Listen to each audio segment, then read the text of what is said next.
Hi, my name is Kara, and I'm a recovering drug addict. I never said when I grow up I want to be a drunkie and do drugs and be an addict. I lived a very sheltered home, and I experienced a very strict life.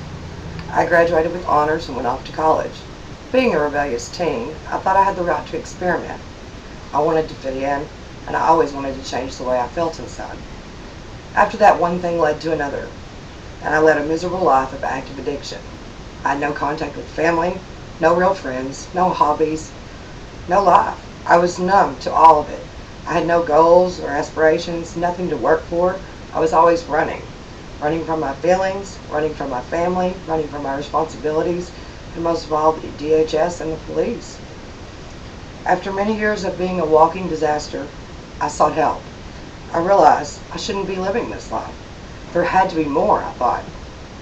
So I moved away from my hometown and checked myself into a treatment facility. I'd already lost my health even after I found the recovery lifestyle. I discovered that I had made permanent damage to my body. You see, it takes over 18 months for the brain to recover from drugs, and some organs never fully recover. I was clean when I developed a severe heart infection called sepsis, which led to a blood infection, and it almost killed me in March of 2012. Let me clarify what I mean by clean. Clean means living in that clean lifestyle without the use of any mind or mood altering substance. Being clean doesn't keep you away from the damages of drugs.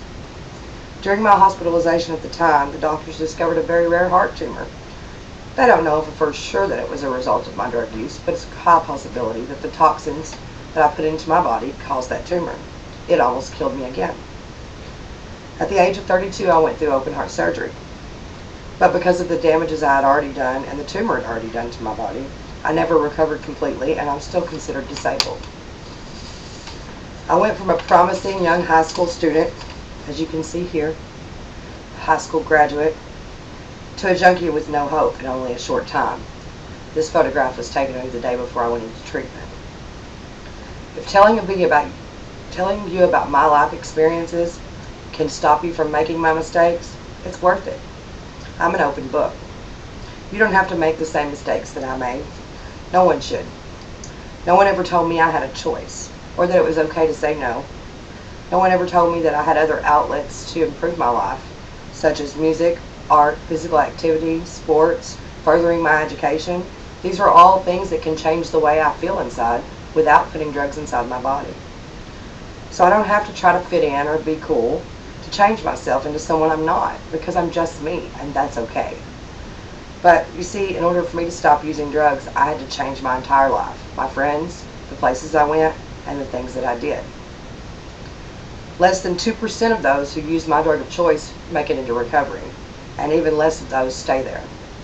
I have friends that have died in addiction, 2 actually this year. I know many people that are in jail, in mental institutions, or live on the streets from this disease. You don't have to make those mistakes. Remember, you can recover. I damaged relationships with my friends and my family, some of which I will never get back.